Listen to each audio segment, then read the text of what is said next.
A questão 101 coloca: muitas mulheres sofrem com desconfortos nos dias que antecedem a menstruação, a chamada tensão pré-menstrual. Entre outros sintomas, podem ocorrer alterações de humor. Atualmente, acredita-se que os sintomas são resultado da queda na concentração do neurotransmissor serotonina, que, por sua vez, está relacionado com a diminuição na produção dos hormônios ovarianos, estrógeno e progesterona, observada nessa fase do ciclo feminino. A redução da produção desses hormônios nessa fase está relacionada com... Bom, o exercício começa falando sobre a questão da cólica pré-menstrual que as mulheres têm, ele fala em seguida sobre alterações de humor no contexto da menstruação, e ele fala sobre a questão da queda que existe na concentração do hormônio serotonina. Essa queda da serotonina talvez é a justificativa para o fato das mulheres terem esse desconforto nesses dias logo antes de menstruarem. E a questão ainda te fala mais uma informação importante, que é: essa queda da serotonina está relacionada com a diminuição da produção de estrógeno e progesterona. Para você entender isso daqui, é interessante a gente recapitular o que acontece no ciclo menstrual da mulher. Vamos colocar aqui uma escala de 28 dias. Então, dia 0, dia 14, dia 28. Aqui no dia 14, então ali na metade do ciclo menstrual da mulher, considerando que o ciclo aqui nesse caso hipoteticamente tenha 28 dias, nós teremos a ovulação. É aqui que a mulher libera o óvulo, que pode ser ou não fecundado pelo espermatozoide. Nesse processo,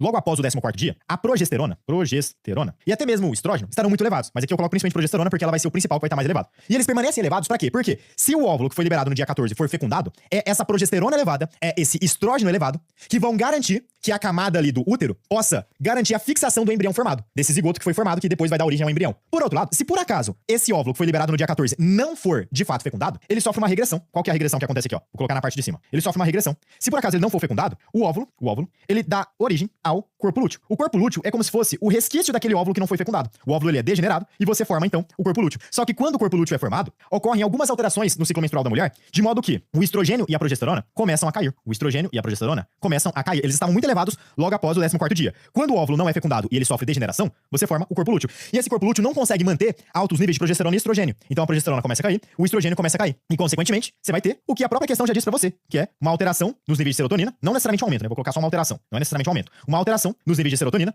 e essa alteração da serotonina vai gerar aquela situação desconfortante. E aí, né, no finalzinho ali do ciclo menstrual, ali próximo do dia 26, do dia 24, do dia 25, é que você vai ter de fato a menstruação. E aí o ciclo menstrual se finaliza, e aí com a menstruação acontecendo, a descamação do endométrio acontecendo, você começa um novo ciclo menstrual. Você vai lá mais ou menos pro dia 0 pro dia 1. Perfeito? Então seria essa a ideia. E ele pergunta: a redução da produção desses hormônios, que hormônios? O estrógeno e a progesterona. Nessa fase, então nessa fase ali logo no finalzinho do nosso ciclo menstrual, está relacionado com o quê? Letra A, regressão do corpo lúteo ovariano? Exatamente. Letra A é a resposta correta para nossa questão. Letra B, diminuição na produção de ocitocina? Não. A diminuição na produção de ocitocina não é algo diretamente relacionado ao fim do ciclo menstrual. Letra C, liberação do gameta feminino na ovulação? Errado. Quando o gameta feminino é liberado na ovulação no dia 14, a progesterona e o estrogênio estão elevados, eles não estão caindo. Não é esse momento em que você tem a queda desses hormônios. Então a letra C seria incorreta. Letra D, aumento nos níveis dos hormônios LH e FSH. Isso aqui vai acontecer, mas vai acontecer principalmente no início do próximo ciclo e não no finalzinho desse ciclo aqui ainda. E não é esse aumento no nível desses hormônios também que vai associar-se a essa queda da progesterona e estrogênio necessária.